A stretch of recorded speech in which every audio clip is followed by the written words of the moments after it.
बिस्मिल्लाहिर्रहमानिर्रहीम। अस्सलाम वालेकुम व्यूअर्स, मैं वेलकम करती हूँ आपका अपने यूट्यूब चैनल ड्रेसिंग मेनिया पर। आज की वीडियो में मैं आपके साथ फॉर्मल पेप्लम की कटिंग और स्टिचिंग शेयर करने जा रही हूँ, जिसके लिए मैंने क्रिंकल शिफॉन का ये स्टफ़ जिस पे तिल्ला की एम्ब्रॉयडरी है 2.5 गज़ लिया हुआ है। सेम उसी कलर का ये सादा स्टफ़ 1.5 गज़ के करीब लिया हुआ है, और जो इसके साथ अस्तर है वो मलाई का है, वो 2.5 गज़ है। इसके साथ ये वाला कपड़ा जो तिल्ले की सूरत में होता है, इसके दुपट्टे के साइडों से बचा हुआ था वो इस्तेमाल करूँगी, तकरीबन 1 गज़ के करीब, और 2 गज़ के करीब यहाँ पे ये वाली लेस इस्तेमाल होगी।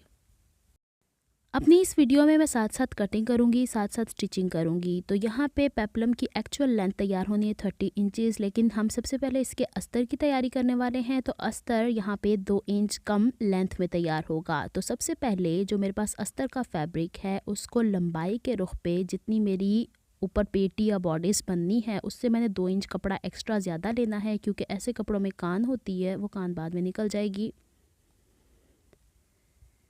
लंबाई के रुख पे इसे डबल करने के बाद यानी फ्रंट और बैक बॉडीज़ की इसकी लेंथ ले ली है। फिर मैंने हमारे बॉडीज़ में सबसे चौड़ा वाला पार्ट जो होता है वो चेस्ट का होता है, उससे भी मैंने 1 इंच एक्स्ट्रा यानी 22 से 23 इंचज़ चौड़ाई में फैब्रिक लिया है। इसको मैंने स्ट्रेट चीर के इसलिए फाड़ दिया है कि इस तरीके से सही हो जाएगा। ये पेप्लम तैयार हो रहा है स्मॉल साइज़ के नाप के ऊपर।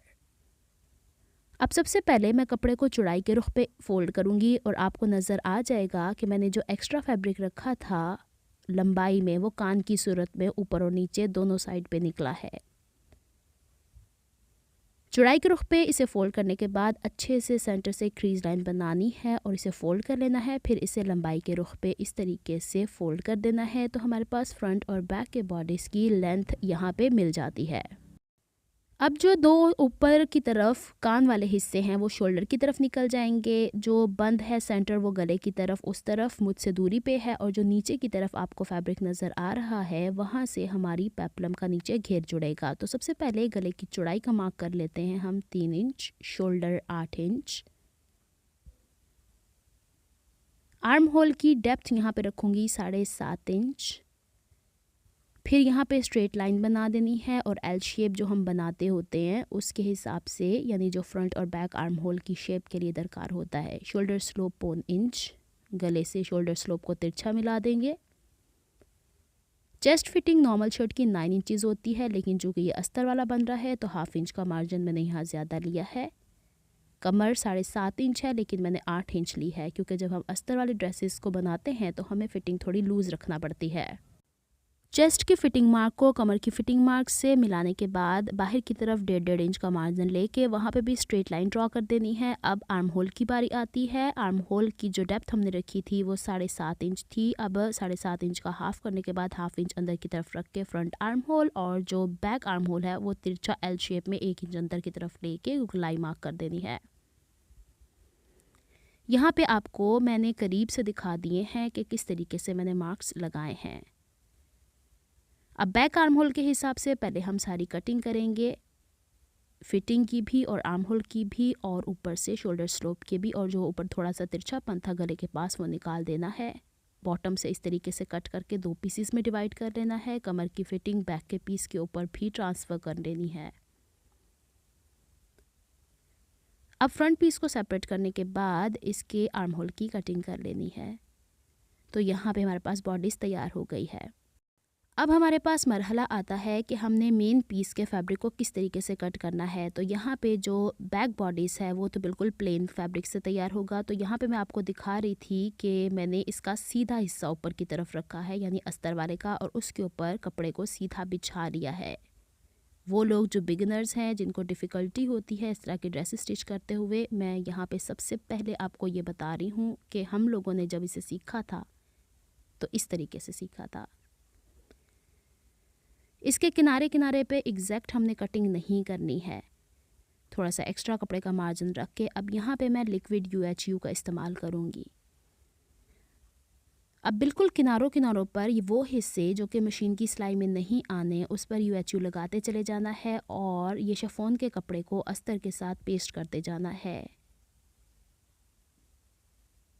इसके बाद वाली वीडियोस में मैं आपको बताती जाऊंगी कि हम एडवांस लेवल पे इसे किस तरीके से कट करते हैं और किस तरह यूएचयू के बगैर हम इसे प्रॉपरली स्टिच कर सकते हैं। तो आज की मेरी ये वीडियो बिगनर्स के लिए काफ़ी हेल्पफुल साबित होने वाली है। तो यहाँ पे मैं आपको जस्ट बैक का पोर्शन स्टिक करके बताऊंगी, फ्रंट को भी हमें एज इट इज़ ही करना है। बस ध्यान ये रखना है कपड़े में किसी किस्म का खिंचाव ना आए। पहले आप आयरन कर लेंगे तो ये परफेक्टली बैठ जाएगा। बस इसी तरीके से हम कमीज़ के अस्तर को भी मेन फैब्रिक के साथ अगर पेस्ट कर लेते हैं तो सिलाई आसान हो जाती है। अब जैसे ही यहाँ पे स्टिक होगा तो इसको थोड़ा सा ड्राई करने के लिए रख देंगे। फिर इसके बाद अब मैंने आपके सामने से उठा के दोबारा बिछाया है, ज़रा नहीं अपनी पोजीशन से हिला, और इसके साइड की कटिंग कर लेनी है। अब यहाँ पे फ्रंट का पीस मैं आपको प्लेस करके दिखा रही हूँ। सेंटर में इसका जो केरी नुमा स्ट्रक्चर बना हुआ है वो सेंटर में आ रहा है। इन चीज़ों का ध्यान रख के हमें कपड़े को यहाँ पे यूटिलाइज़ करना पड़ता है। अब आपके सामने फ्रंट वाला हिस्सा मैंने बिछाया है। कमर हमने रखी थी 16 इंच फ्रंट की, मैंने आपको करके दिखाई है। बॉडीज़ हमने कट की है 14 इंचेस हाइट के ऊपर तैयार आएगी। तो अब 28 इंच का चूँकि हमें नीचे से अस्तर तैयार करना है तो इसमें सिलाई का मार्जिन ऐड होना चाहिए। अब जो अस्तर है वो कलियों की सूरत में कट होगा, तो उसमें मैंने 3 इंच एक्स्ट्रा मार्जिन रखा, बाद में कट हो जाएगा। अब हमारे पास फ्रंट की कमर जो थी वो, उसको अगर हम 4 हिस्सों में डिवाइड करते हैं तो हमारे पास आता है 4 इंच। अब 4 इंच में 1 इंच में एक्स्ट्रा ऐड कर रही हूँ दाएं बाएं सिलाई के लिए। तो मुझे 4 कलियाँ फ्रंट के लिए, 4 कलियाँ बैक के लिए कट करनी है। कपड़ा मैंने अस्तर वाला चौड़ाई के रुख पे डबल फोल्ड करके रखा हुआ है। 17 इंच इसकी लेंथ रखी है। एक तरफ से कली का मैंने मार्क किया है चौड़ाई के रुख पे 5 इंच, और नीचे से मैं इसकी चौड़ाई रख रही हूँ 11 इंच। आप कम ज़्यादा कर सकते हैं, इसे इस तरीके से तिरछा मिला देना है। अब जिस साइड के ऊपर मैंने चौड़ाई 11 इंच मार्क की है उससे आगे मैं 5 इंच मार्क करूंगी, और जिस साइड पे चौड़ाई मैंने मार्क की है 5 इंच उस साइड पे मैं 11 इंच मार्क करूंगी। तो इस तरह अल्टरनेट कलियां निकल आती हैं। तो एट अ टाइम मेरे पास ये 4 कलियां निकल आएंगी। इस लाइन को सीधा मिला देना है। अब इसका टोटल घेर मैं आपको बता रही थी कि अगर हम 4 कलियों और 4 कलियों को मिला के देखें तो इतना ज़्यादा घेर 44 इंच के करीब हमारा फ्रंट का ही बन रहा है, तो काफ़ी ज़्यादा है। इसको यूँ तिरछा कट कर लिया। एट अ टाइम मेरे पास यहाँ से 2 कलियाँ निकल आई, और जब मैं आगे की तरफ बढ़ी तो 2 कलियाँ मेरी वहाँ से निकल आई। 4 कलियों की ऊपर से चौड़ाई तो 5 इंच होगी, लेकिन साइड के ऊपर जो 4 कलियाँ होंगी उसकी ऊपर से चौड़ाई मैं 6 इंच कट करूँगी, क्योंकि साइड की फिटिंग में भी जाएगा। जब मैं साइड की फिटिंग करूँगी तो आपको पता चल जाएगा। अब ये कलियाँ जब हम कट करते हैं तो एक हिस्सा इसका बढ़ा हुआ होता है, तो ऊपर से यूँ बैलेंस करने के बाद इसको नीचे से हल्की सी गोलाई की शेप दे देंगे तो ये ऊपर नीचे डिसबैलेंस नहीं होती, ये एग्जैक्ट गोलाई की शेप में आ जाती है। इस तरीके से मैं आपको कट करके दिखाती हूँ, इस तरीके से। अच्छा जी, ये तो हमारे पास हो गई हैं 4 कलियाँ, और बाकी रही सही कसर जब हम कलियाँ ज्वाइन कर लेंगे तो दोबारा से रिकट कर लेंगे। अब देखिए मैं आपको बता रही थी 4 कलियों की ऊपर से चौड़ाई मैंने 5 इंच रखी है, और 4 कलियों की ऊपर से चौड़ाई मैंने 6 इंच रखी है। जो 6 इंच वाली कलियाँ हैं वो साइड पे जाएंगी। अब ये जो 2 कलियाँ आपको नज़र आ रही हैं इनके सीधे हिस्से सेंटर में आएंगे और तिरछा हिस्सा साइड पे। बस ध्यान ये रखना है एक कली का तिरछा हिस्सा दूसरे कली के सीधे हिस्से से जुड़ेगा। सेंटर हमेशा जब ज्वाइन होता है तो वो सीधा रखा जाता है। अब यहाँ पे मैंने कलियाँ ज्वाइन की हैं। इसको इस्त्री करने का तरीका देख लें। यूँ पलट के पहले तो सीधा ही इस्त्री किया जाता है, सिलाइयाँ बैठ जाएँ, फिर सीधा करके मैं एक और पहले अपनी वीडियो में सिखा चुकी हूँ। जो फ्रंट की कलियाँ हैं हमारे पास वो 2-2 जुड़ी हुई हैं, सेंटर से ओपन रहेगा, लेकिन बैक वाला हिस्सा देखिएगा चारों कलियाँ आपस में जुड़ गई हैं। सीक्वेंस का बस ध्यान रखना है जो मैंने आपको बताया है। अब हमने मेन फैब्रिक का जो फ्लेयर तैयार करना है वो, चूँकि मेन फ्रॉक हमारी 30 इंचेस लेंथ में तैयार होनी चाहिए, 14 इंचेस ऊपर बॉडीज़ है यहाँ पे, तो यहाँ पे मैं जो 3 पोर्शंस निकालूंगी, ये मेन फैब्रिक चौड़ाई के रुख पे डबल फोल्ड करके रखा हुआ है। 14 के बजाय मैं इसे 18 कट करूँगी। 18 इंचेस लेंथ पे मैंने इसे कट किया है।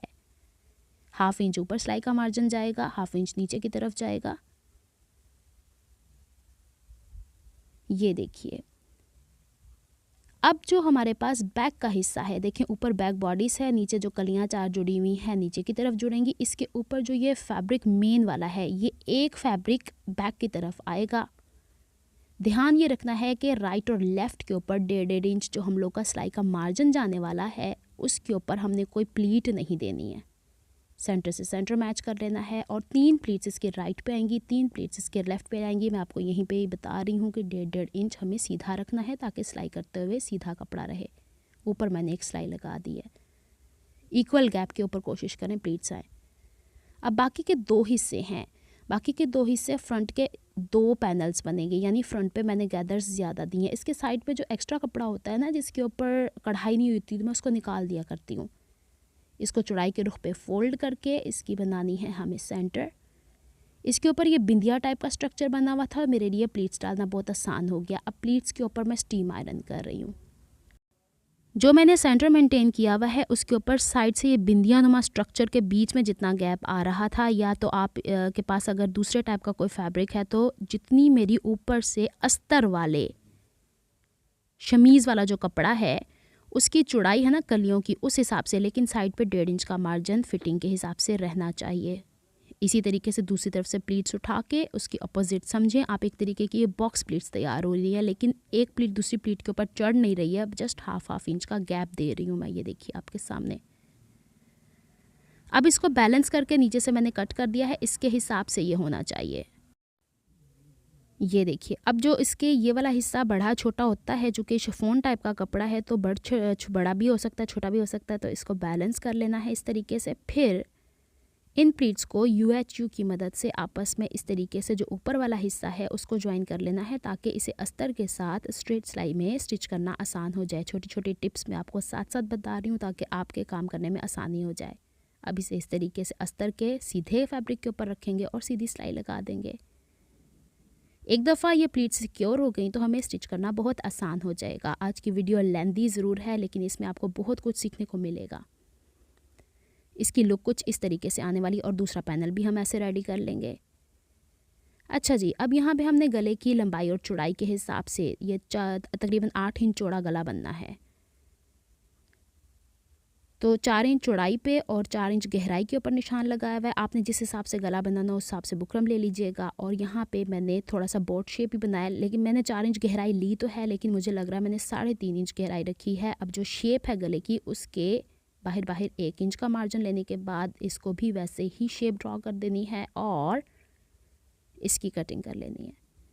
सेम जितना बुकरम की लंबाई और चौड़ाई मैंने फ्रंट के लिए ली थी उतनी ही मैंने बैक के लिए ली है। जस्ट फ़र्क इतना है कि चौड़ाई तो गले की इतनी ही रहेगी, लेकिन डेप्थ उसकी हो जाएगी 2.5 से 3 इंच के करीब। सेंटर वाला पीस संभाल के रखना है। अभी बैक पीस के लिए फ्रंट के अंदर से जो ये बुकरम निकला हुआ है इसे इस तरीके से रख के निशान लगाना है। गहराई मैंने कम रखी हुई है फ्रंट की निस्बत से, उसे वैसे ही बॉक्स बना लेना है। और इसको भी मैंने निशान तो 3.5 इंच पे लगाया, लेकिन गहराई मैंने 3 इंच पे की है।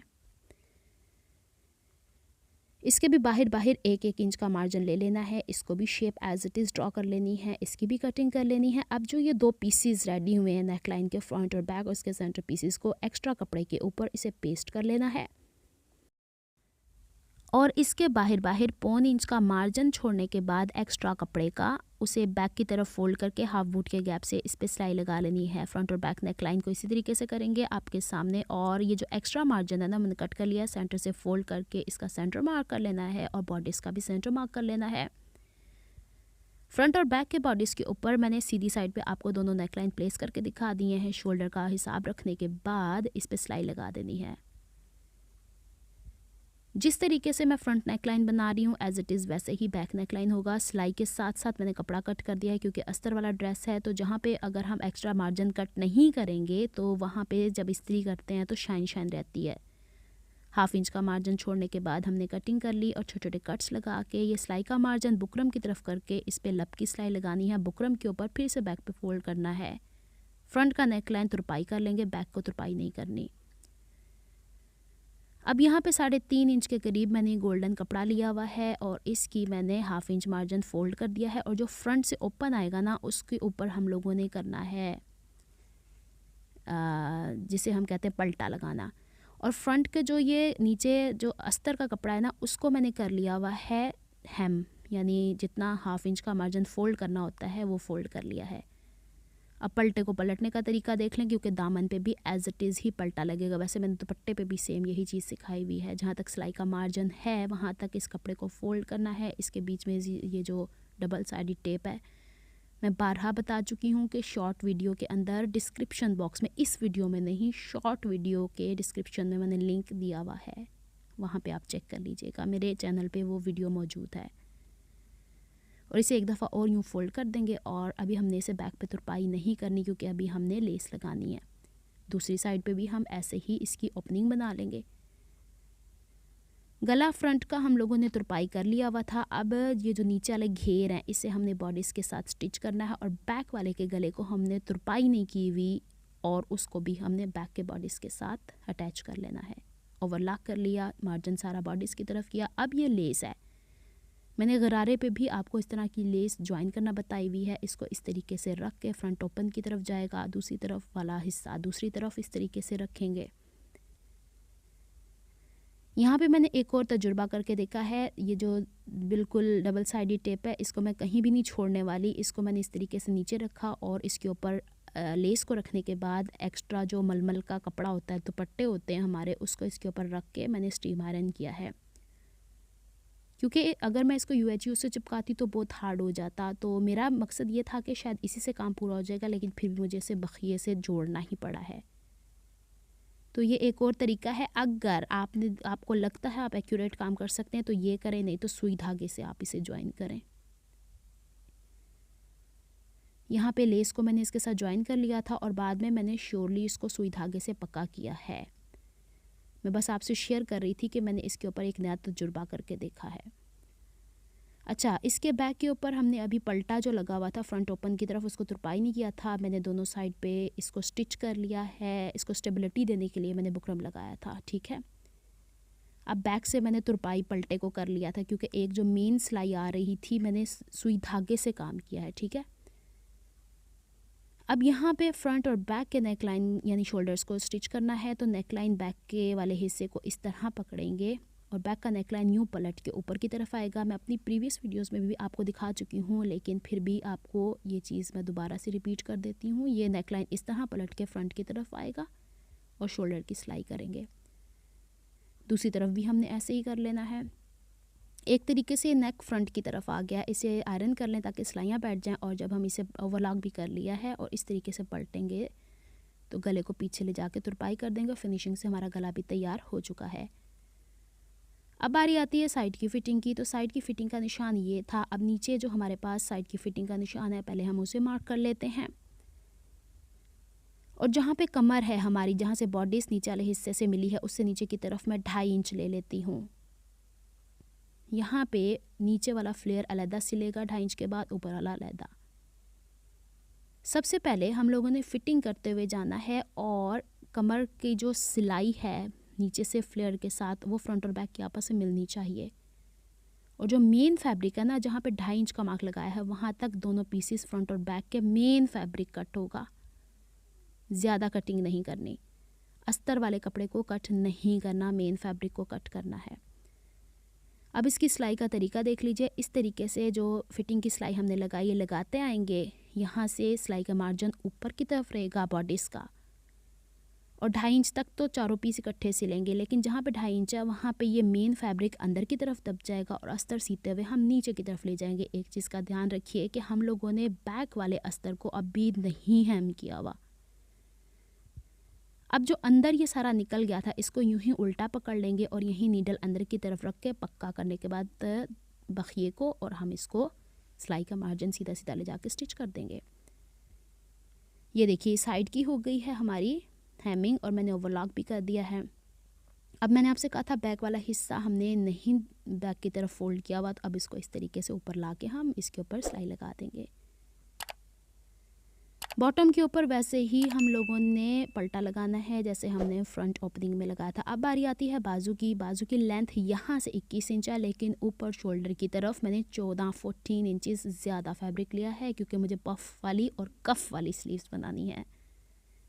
कपड़े की चौड़ाई बाजू के हिसाब से मैंने फ़ोल्ड करके रख ली थी, क्योंकि और कैमरा के सामने मुश्किल होती। फोल्ड एज से सामने की तरफ मैंने निशान लगा लिए हैं 5 इंच, और जैसे बाजू की कटिंग होती है वैसे ही बाजू की कटिंग होगी और ऊपर से इस तरीके से कॉनिकल शेप बन जाएगी। यहाँ से मैं आपको कटिंग करके दिखा देती हूँ। ये जो आपको गैप नज़र आ रहा है 4 से 5 इंच का, इसी के अंदर अंदर चुन्नटें हमें पूरी करना होती हैं। फ्रंट और बैक की कोई इसकी शेप नहीं है, बल्कि इसके लिए जो मैंने अस्तर कट किया हुआ है उसकी फ्रंट और बैक की शेप है। यहाँ से पहले मैं फ्रंट से कटिंग कर लेती हूँ। फ्रंट में मैं कोई इसको नैरो एंड नहीं दे रही, क्योंकि इस पर भी मुझे चुन्नटें देनी हैं। यहाँ पे तकरीबन 2 इंच राइट और लेफ़्ट पे छोड़ने के बाद मैंने सबसे बड़ा बखिया मशीन का 5 इंच किया है और सिंगल ही सिलाई लगा दी और धागे खींच खींच के इसको गैजिंग देनी है, गैदर्स करनी है बिल्कुल सेंटर में इस तरीके से। अब इस फैब्रिक को मुझे अस्तर के ऊपर चिपकाना है। मैंने स्लीव को 4 से 5 इंच लेंथ में नॉर्मल स्लीव की तरह कट कर लिया। सेंटर से सेंटर मैच करने के बाद ये वाला जो गैदर्स वाला हिस्सा है इसको इसके साथ ज्वाइन कर लूँगी। बस ये शेप खुद ही पकड़ लेगा। जो मैंने इसकी अस्तर की कटिंग की हुई है ना स्लीव की, वो फ्रंट और बैक की आर्म होल के हिसाब से है। यहाँ पे अस्तर के साथ ये अटैच कर दिया है। अब मैं आपको इसकी कफ़ का तरीका बता देती हूँ। कफ़ के लिए मैंने क्या किया है, मेन फैब्रिक को अस्तर के फैब्रिक के साथ इस तरह चारों साइड्स पे मैंने सिलाई लगा दिया ताकि ये फिक्स हो जाए। और फिर जो हिस्सा मुझे चाहिए वो बैक की तरफ फोल्ड करके इस पर एक मैंने क्रीज लाइन बिठा दी है। बाजू की ये कफ़ की लेंथ हो जाएगी 3.5 इंचज़ और विड्थ हो जाएगी 9 इंचज़ के करीब। और एक्स्ट्रा मार्जिन तो आपको पता है बैक की तरफ फोल्ड किया हुआ, ये एक्चुअल विड्थ है। अब जो कपड़ा मेरे पास लंबाई चौड़ाई थी फोल्ड करने के बाद, उसी हिसाब से एक और कपड़ा लिया है। मैं सेंटर में ये बिंदिया स्ट्रक्चर लाना चाह रही थी। अब मैं क्या करूँगी, नीचे की तरफ यूँ सिलाई लगा दूँगी स्ट्रेट। स्लीव के सामने मैंने चुन्नटें दे दी हुई हैं, साइड पे 1.5 इंच छोड़ दिया हुआ है। अब ये वाला फैब्रिक नीचे से जो जुड़ गया है इसको पलट के ले आए हैं सामने, सीधे की तरफ से यूँ सिल के बैक की तरफ जाएगा यूँ।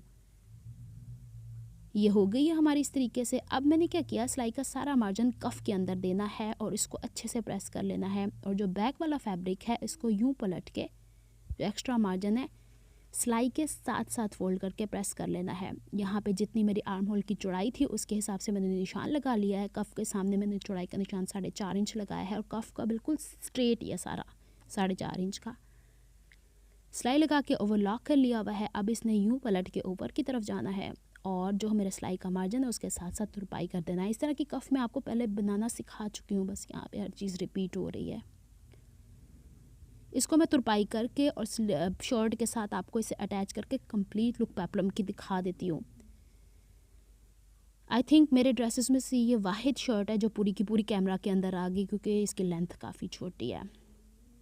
तो जनाब देख लीजिए तैयार हो गई है मेरी peplum frock. Front neck line back neck line की फिनिशिंग देख लीजिए। इसके यहाँ पे मैंने ये 3 टैसल्स अटैच कर दिए हैं, क्योंकि आपको पता था कि ये सिर्फ कमर तक जुड़ी हुई है, फिर नीचे से ये काफ़ी ब्रॉड हो रहा था खुला हुआ, तो मैंने 3 से 4 इंच यानी जितने ये बटन हैं उसी हिसाब से मैंने दोनों साइड पे इसके टांके लगा दिए हैं।